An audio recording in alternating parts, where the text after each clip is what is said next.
पुनसिनरगदी आई हौसी करी ओरे a vector dot b vector is equal to kari 0 sidagi na hana kari deduce to bo yai haiba matamda kari guma vector ani khakse amaga perpendicular oragadi makoi ani ge dot product se matam punamukta kya tai 0 conversely na hana kari guma vector ani ge dot product se 0 tai na haiba ngamakta di angang si vector ani do amaga kari oinagani perpendicular oinagani aduna serial number 4 ki conclusion da angang sin da koi ki bang nambaje if harga kaino a vector perpendicular kari b vector ari a vector ga b vector ga perpendicular oragadi then harga angang sin nan kari iba yare har matam da a vector dot kari b vector is equal to kari 0 or if harga kari iba a vector dot kari b vector is equal to kari 0 kari ko vector ani ki dot se 0 ko man raga su nagi a vector ka kari ga b vector ga makoi ani kari man ka ne ba perpendicular oina ka ne hari ba asigumba concept se angang sing siang na aduki matik sa ligay nangwon no nuai ka ne adu re gadi na ko ne physics yam to ne sijna I cap dot j cap ki value adu taba j cap k cap ki adu value taba punamuk to angang sing ai khoi nei na ra se ai khoi na khangi na khoi na so angang sing yengo ai khoi na x axis ka y axis ka je amaga kari boine perpendicular ni ai noi na mang ire ko sigi horizontal lines ne x axis ne sena y axis ne saida amaga hapsa lagadi madu kari boi gani z axis oroida adi ai khoi na khangi I cap ki matat leibana angang sing x axis ki matat leibi in vector na I cap y axis ki matat leibana z cap ne z axis ki matat leibana kana no k cap ne adi I cap z cap k cap se always kari bane amaga perpendicular benadra khani ko ngang sing adi I cap ka z cap ka k cap ka makoi ahum se amaga perpendicular oi banina nang any apaba I cap dot z cap aigra z cap dot keno k cap aigra k cap dot I cap aigra any apama sigi unit vector ahum sigi dot product se always kya tani 0 tagine maram pu hargadi x axis y axis z axis se amaga kari oinai mutually perpendicular to each other ne maram maduna I cap z cap k cap any apama unit vector ahum gi dot product se matam punamukta kya tagani 0 tagani haibasema hoite ko hari punamak sidegi thamdar ponakane are ngamsi note number 4 loiri if you say that since I cap comma z cap and k cap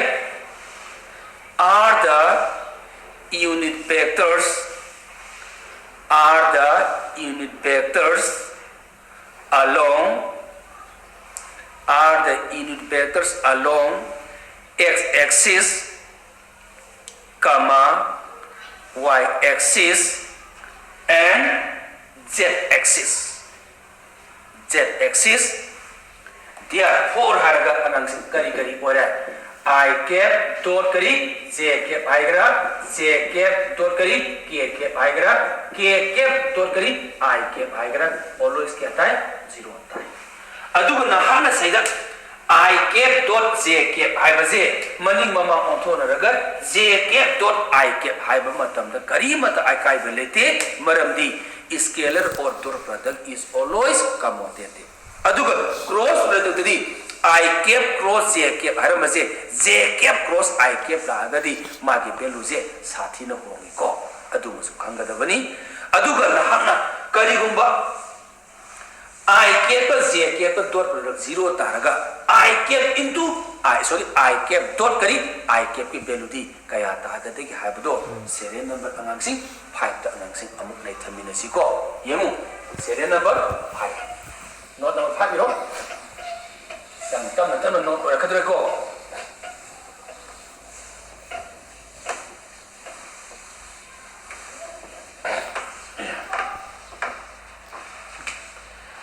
note number 5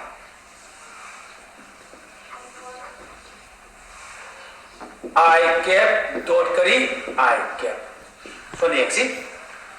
note number 7 item loigaduni ngangsing si waragadi theory phajaba ani danga ta aga nahaki dot product or scalar product yang ngangsing ikoi theory lore maduri yari angka khudimak loina photha yarani aduna hausi hausi angka budi am pat yare almost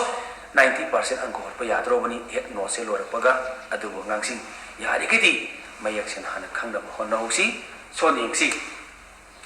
kari gumba vector ani ki dot product hairagadi ahan vector sigi modulus of I cap marandi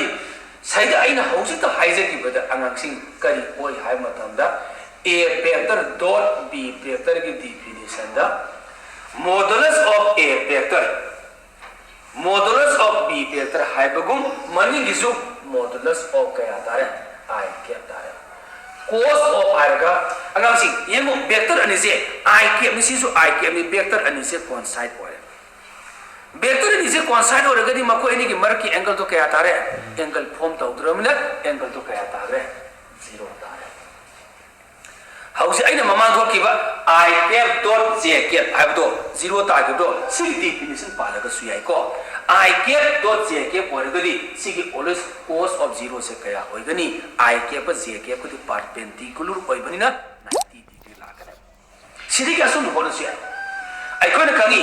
modulus of I cap unit vector की modulus से मतलब पूर्ण मतलब definition मतलब ना क्या आता है 1 सीजु क्या आता है 1 को 0 जो करी 1 अभी सेदी की करी खमंगा मी सब मानव unit vector अनि I cap dot I cap के वैल्यू से always क्या आता है 1 आता है अदु माइ तो द अंगांसिंग similarly अंगांसिंग ना कोई बना तो अंगांसिंग सुम नहीं दिबियो similarly अतो बसे कना j cap dot j cap पर कना k cap dot k cap पर इसी के वैल्यू से always क्या आता है कने 1 आता है असु माइ तो ना अंगांसिंग होने से मतान मतुम इन सब जाना सीजन रखिने सिदेगी अंगांसिंग ओजा खुदिन न सेरान तोरान तो अंगांसिंग अदुगुम याम थेनै अखोने स्माइ थेनै अंगांसिंग a कबो vector अमगा dot करी a कबो vector अमगा सब मानव vector अनि dot product अमगा a vector करी square का ई बथेनै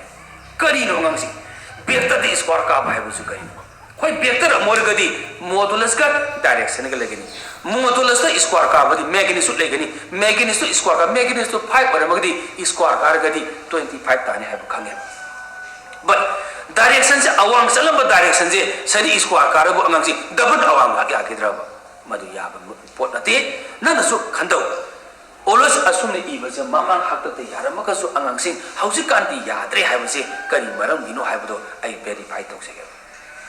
by using this concept matugina aina sari a vector dot angang sing always siki chak manam ani atat ba oi adi a vector ire अरे modulus of करी a vector is equal to modulus of a vector cos of 0 degree 1 चक्र सब मानव vector अन्य की angle car तो दी 0 को ऐसे से हाई करे अरे cos 0 दी 1 चक्र करी बोंदु चा से कमरो a vector dot करी a vector is equal to रगा सो ना करने करी इबे है modulus of a vector cos 0 दी 1 चक्र ये दस्यो अरे असुगुम्बा modulus of kaya sure a vector all kari square khangoro kari gumba vector ani se dot product law gadi matam puna makta kari dai hai ba matam da modulus of kino a vector ki whole square e ga bane for example ngamsing masida ngamsing example da ngamsing e ngone asumai angka se ore ac vector dot kari ac vector ai samana vector ani se dot product law gadi by using this formula ki matuina we can write as kamai ebi ac vector all kari square ebi he kangansi kali ko sa mana vector ani ki dot product law gadi modulus of all square ebu hai baje si ke no sin hai jara panaba serial number 5 ngangsi masini punna ngangsi si de ki tangdar pangakani ko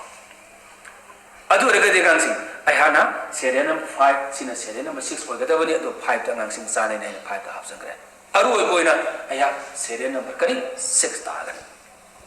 6 se ta sen bo ore gadi masi always kai de yaw 3 dimension yaw pot amani adu aina geometrical interpretation of dot product of two vector kariguma vector ani ge dot product laruga modulus of a vector modulus of b vector cos of theta si manari se by means of figure ki matung na makoi ni manari se karino haibado verify tongna bagi da makta aina note number 6 se ta ti yadre last note number tamina si aksing si mutake ko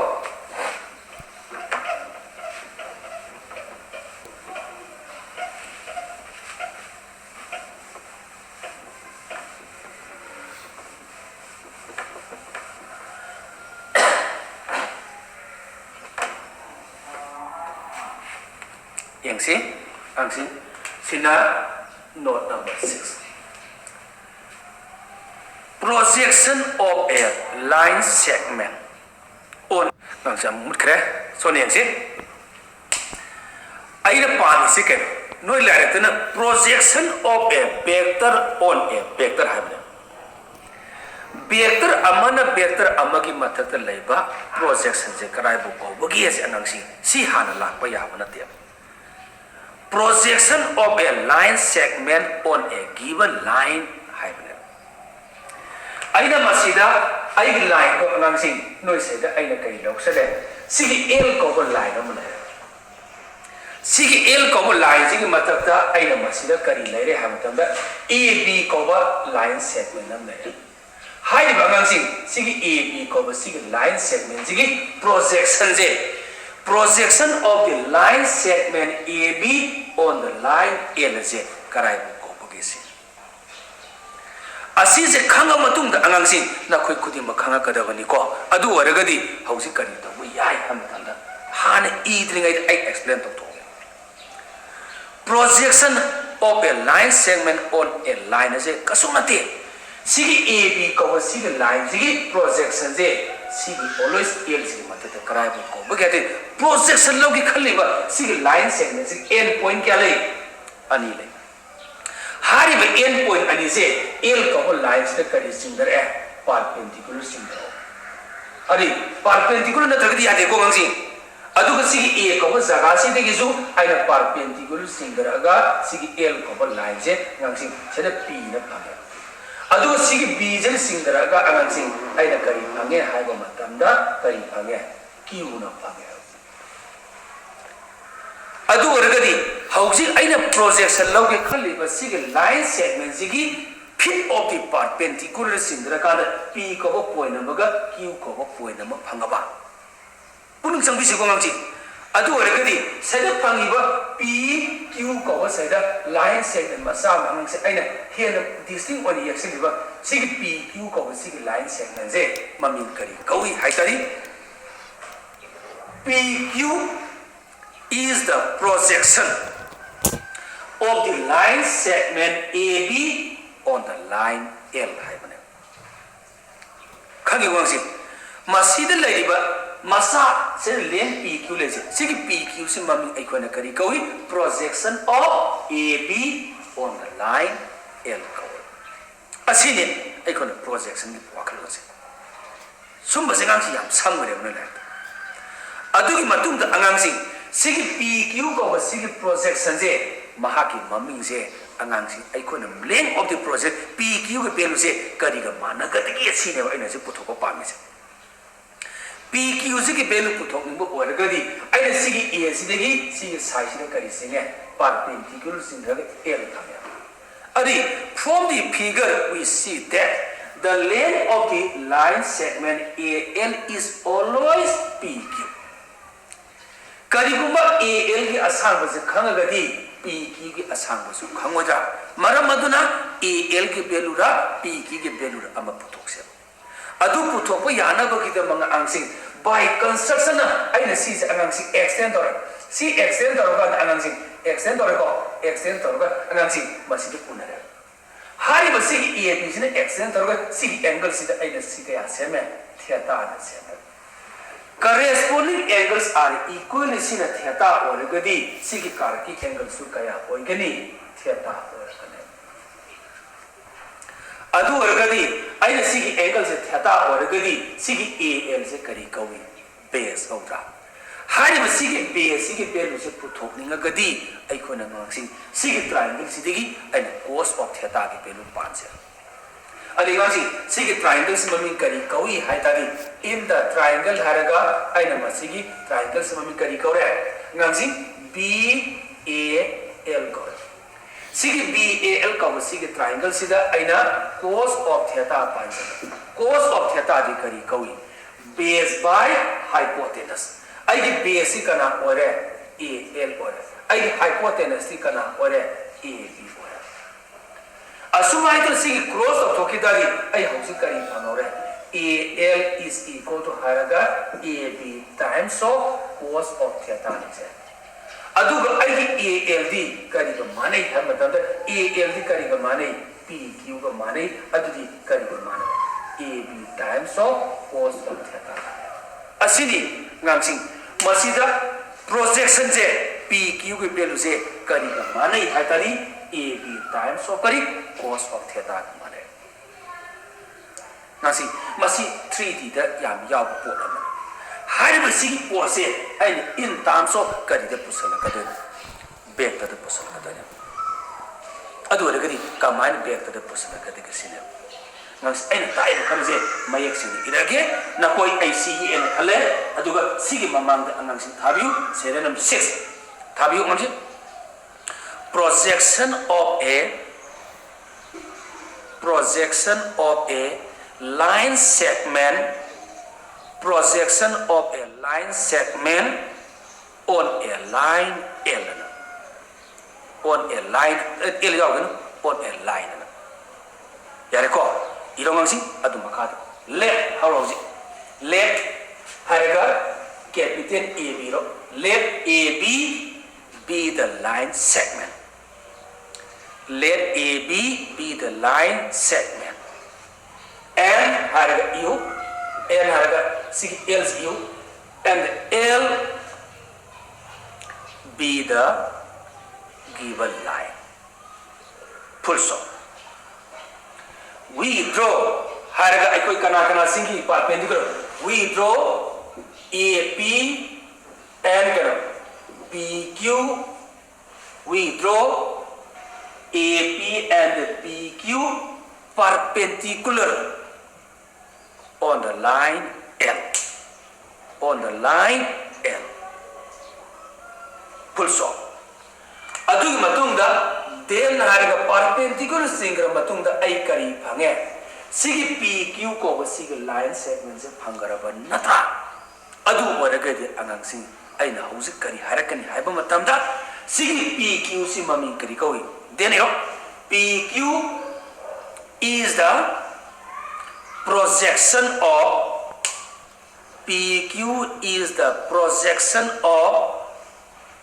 line segment AB on the line L kari L angang si khangore ko ai ko projection as angang si maming ta ba yam haina da kumna thijelo ro kana angang si angka se khanglai lairamra adu mai toroga sigi PQ ko sigi value se kari ga manai puthopa yana ba se adu ki da makta ina mu ta tharage ai mu kari singi harong si we draw haraga makari we draw AL perpendicular BQ we draw AL perpendicular BQ and theta is the angle between si AB ji sang to si phangye draw si AB amasu L ge karak se theta is the angle between AB and L full stop ngang hariba khudi makse prakhada hangada pot nati sig note angang khangde ya da do ai da khoida ta ko ngai da ai iser ko ne aduga sigi matik se sigi asumai to ro angang sing PQ ko value se kari ga manare AB times so cos theta ga manadra ari sigi PQ se kari do hai ta ngang sing ai ko sigi PQ se mami kari goi to pa sa sing haro P Q से mummy करी कहोगे ओजा सिबु करी कहोगे no सांग सांग इउ को projection of करी कहोगे A B on कनो line L सिगे वैल्यू से करी के माना है A B times of cos of theta अभी करी गुम्बा line segment अमना line अमकी मतलब लेबा projection से line segment दो अदु सरुक तुदा मको की angle cos of theta न पूरी से लगा महा की projection दो फंग मनत्रा अदु रगति ngangsi मफम सिदा आइको न मथक तनी सिगी वेक्टर सिना A वेक्टर ऑप्शन से L को सिगी मका ले लाइन से करी B वेक्टर आइको दीदी वेक्टर अनि गिना मथक सिना A मथक सिना B लोग से लगा सी करी ओरा के हाब दो ngangsi आइने नखोय लारि के अम तास लगे सही से ngangsi आइने if हाय बसे रे कई है नगी A B हाय बसे आई करी मानसरे हाय बमतंदा सी A B से आइने करी मानसरे ngangsi सी से आइने करी A वेक्टर एल धारगा आई एल को लाइन से करी के माना से बी वेक्टर माना रे अदु ओरगदि अंगांसिंग मसीदा आइना करी करी हायरक प याबगे सिने देन मीन्स अंगांसिंग नहाना नुवाय तगदि सिगी मथक से अंगांसिंग अमु एक्सल से वेक्टर मोकेति सिगी ए बी वेक्टर से अंगांसिंग आइना करी के माना ले ए वेक्टर माना ले ए बी वेक्टर से अदुगा सिगी एल को सिगी लाइन से अंगांसिंग आइना करी के माना ले बी वेक्टर सिगी एल से अंगांसिंग आइना बी वेक्टर माना ले अरे देन हारगा आई सी करी जीबी यारे हम तमदा ngangsi उतु सरे करी करी ओरा को याबे हाबे ngangsi सोदे प्रोजेक्शन ऑफ ए बी से ngangsi ए कना ओरे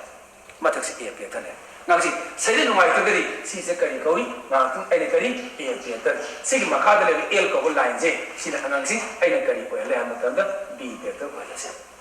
सपोज कादन तो बनी को अदु रगली मसी के देन हारगा सी करी ओला ngangsi करो प्रोजेक्शन ऑफ कना दारे projection of A vector on करी B vector अरे projection of A vector on B vector से करी माने नंसी करी E B लेन रो E B लेन में से नंसी C से इकोन करी भी है E B से करो modulus of करी A B vector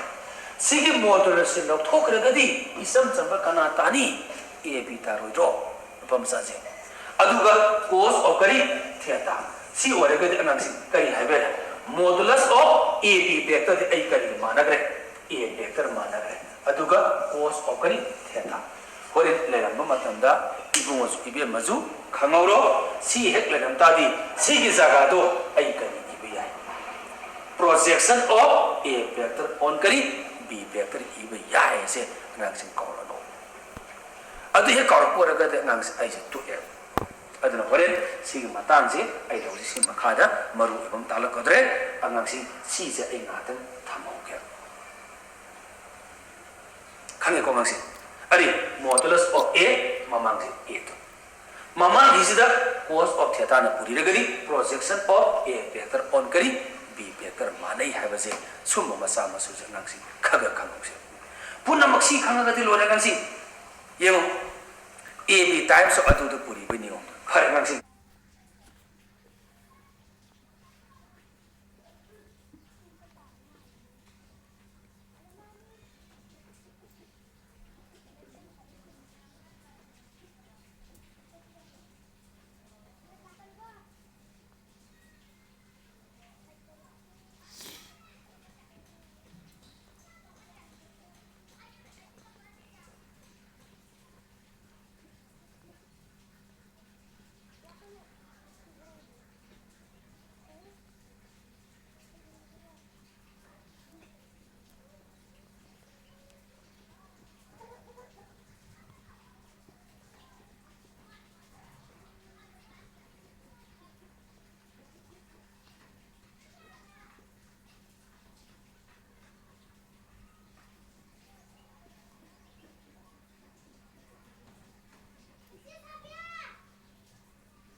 से ngangsin maru oi masih tak apa ya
ꯑꯉꯥꯡꯁꯤꯡ ꯈꯟꯅꯔꯁꯤ ꯏꯔꯣ ꯑꯩꯁꯤ ꯃꯨꯠꯊꯠꯂꯦꯀꯣ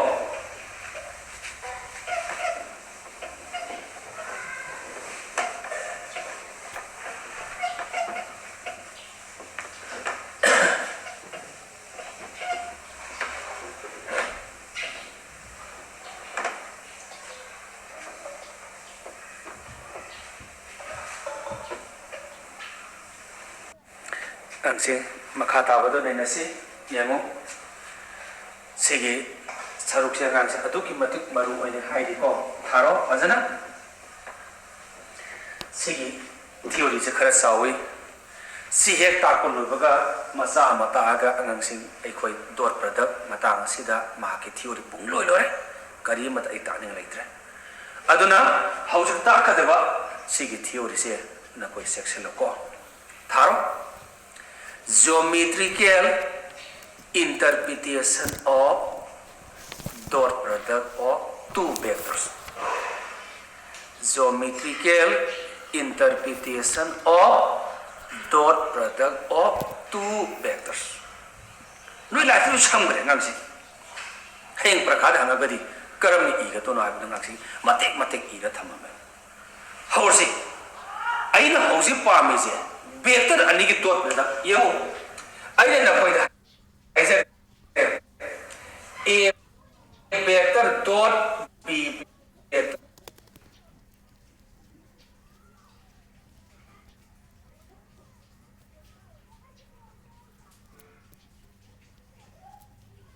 sina kari hai no hai bado masa mata aga angangsing aikoi dot product matang sida mahaki theory pung loi kari mat ai taning leitre aduna haujuk ta kadaba sigi theory se na koi section ko tharo geometrical interpretation of dot product of two vectors geometrical interpretation of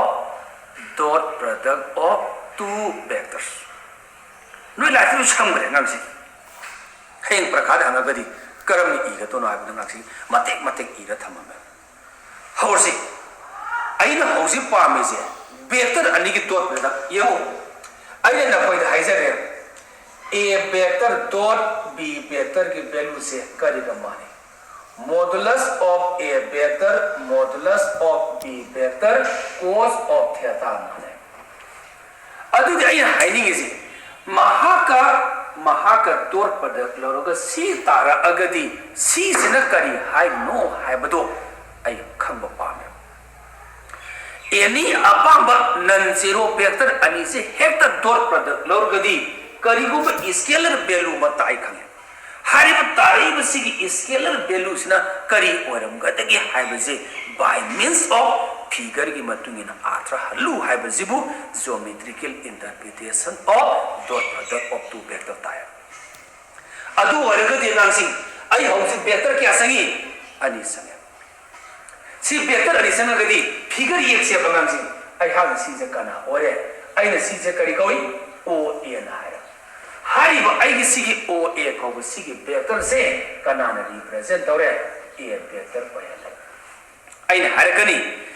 a vector je represented by kana o a vector ai a pange another vector ama wale b ama wale de anam si ai si sine masi sina kana ore habatamda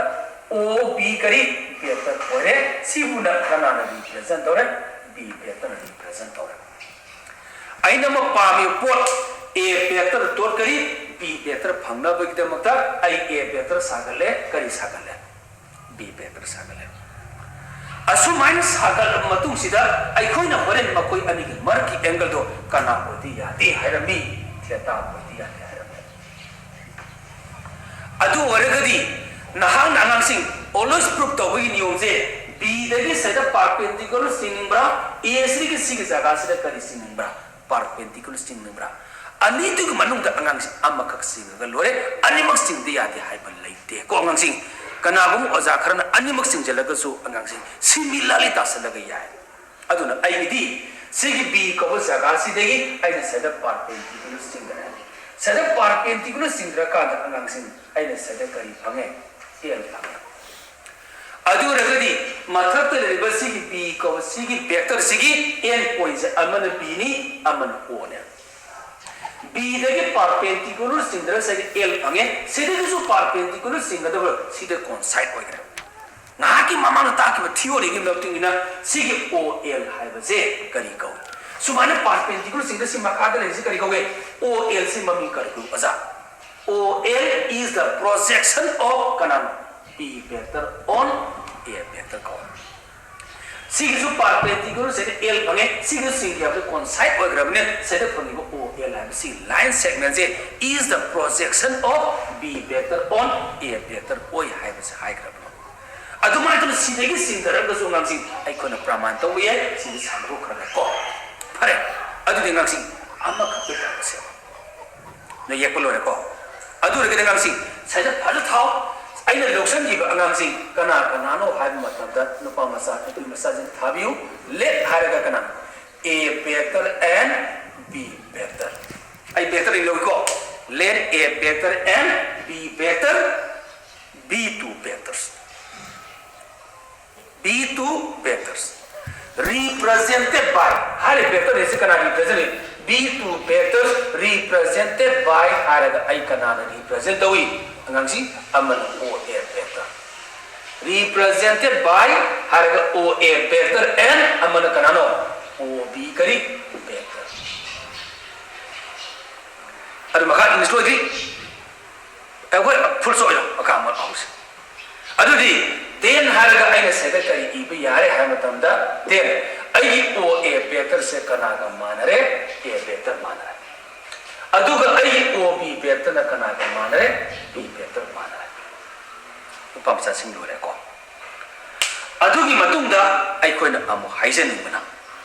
आई के theta से A vector अमसुं करनो B vector की मर की angle नत्रा इबियो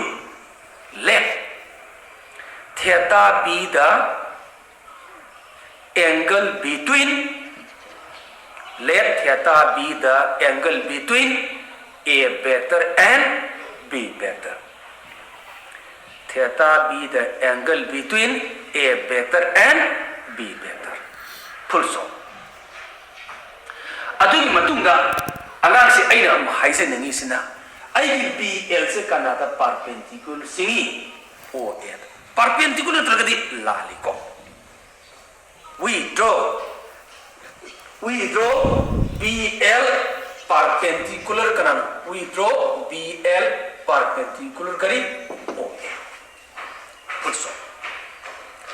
asumai single loigra matung sida so haraga aina kari phangi makha sida ai kari phangi so haraga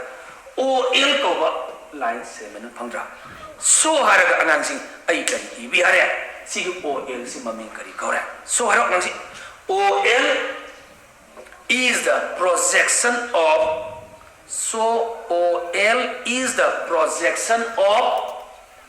B vector on ground A vector. So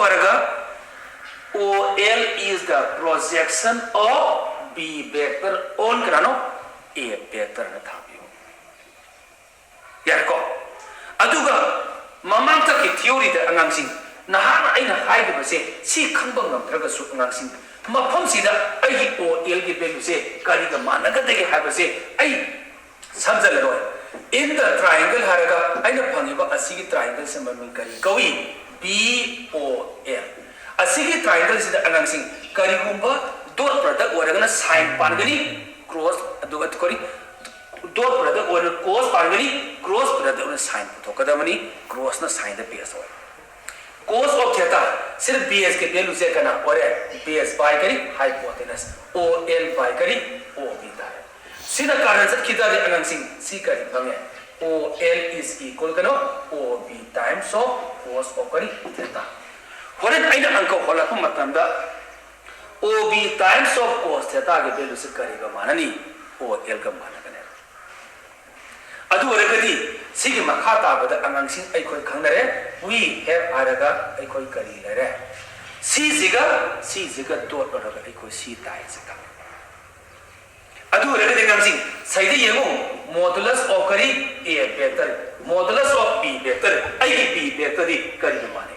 होरे नांसी see any से तू से ले तू अदु सी के बेलू से बहुत सिंबिया ना बंदा आई ने बी वेक्टर की जगह द करी की भी आए O B vector cos of करी थीटा अदु होरे के नांसी सी से कना रे modulus of A vector modulus लो तो किदारी इसम सम कना रे ओ बी cos of करी थीटा नांसी यामना नुमाय खला कांदा लेकाई सी की अगांसिंग तरे मखाई पाउलाय आई गातंग लेप तब यार रोय को गांसिंग अमु मेंग तामिनसे तरे मखाई के पाउ लोयरे सी क्लास नमिंगैदा गांसिंग पाउ से ता दिया दा बनि में गांसे गातंग लेपुरे अमु जॉइन तमिनसी क्लास से आई खोइना मॉडुलस से लथोखरगदी मा की एरो मार्क्स मांगे हाबजे आइना definition of modulus or module of a vector की मतंग हाइजकरे अदु ओरेगदी आइना सेले करी हाइबिया modulus of a vector हारग ob cos theta की वैल्यू दी करी माने o a का मानदा अदरी मसीदा आइकोना करी हाइबंगमी a vector डॉट करी b vector की वैल्यू से करी का मानरे modulus of vector into ol I ol की नसाय मामान हाइजकरे ol से ममिंग करी कोई projection of करी कोई OL से अंगांग सिंह आई नंगा साई करी कोई projection of मतलब से करना हो projection of B vector on करी A vector कोई ना अंगांग सिंह आई नंगा मामांग तो साई चलता है अदर अंगांग साई कोई मुन्ना खला कांदा आई कोई ना तो कोई आवाज़ से करी नो हाई बमतम दा करी गुंबा A कवो vector अम्मा B कवो vector अम्मा का करी गुंबा any अपा में vector अन्य के दो प्रदक से करी गए मारना में लई बसी के वेक्टर अने सी के मनुंदा अपाम वेक्टर अमगी मॉडुलस का आइने ए की लौ गिदारी ए की मॉडुलस ऑफ ए वेक्टर का लेमो जिकना बी ने अरे करिंग मो वेक्टर अने के तौर पर से कसु अरंद्रे वेक्टर अने दि मनुंदा वेक्टर अमगी मॉडुलस का इनटू कदवा अनदर वेक्टर दुगी कदवा प्रोजेक्शन का पूरी नबगी फोन का मानै हाबसे वेक्टर अने के तौर पर कवा अदंगांसी सी अरुल बदा इकोनी इरेजन गांसी प्रखादा वान मक्तांगी को right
geometrical interpretation of dot product of two vector है ना one mark ती तरी आई हेन साब सी इदोइना करी को बा 3 mark हंगा का नांग सी 4 mark से हंगा सी मयाम सी इदोइना इबी ngong से दुते hence the geometrical interpretation of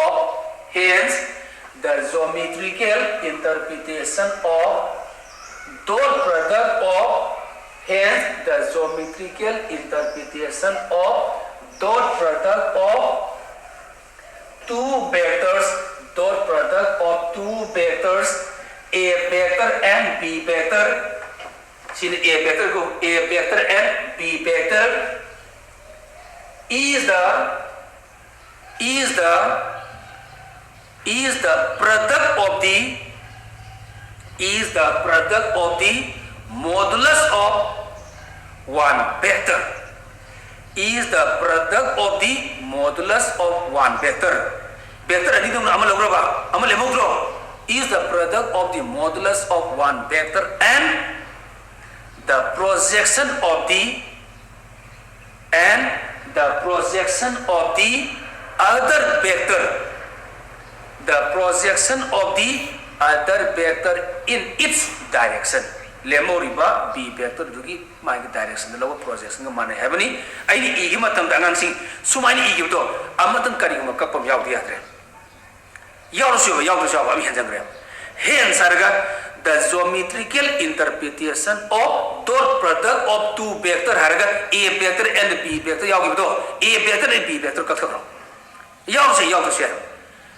geometrical interpretation of dot product of two vector harga of two vectors harga is the product of modulus of one vector and the projection of the other vector in its correct direction in EPU senior angangsing. Asumai toroga angangsing ay hongsi kari loigra. Geometrical interpretation loigra. Aduga prakhad angangsing angka mo yawi angangsing note ame kon toroke.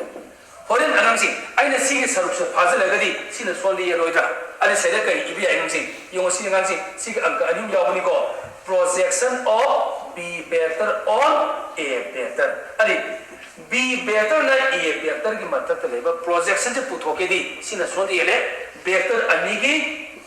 dot product divided by mani uthamose kana modulus of a vector yendra hore anko hola ko matamda sina son yelatro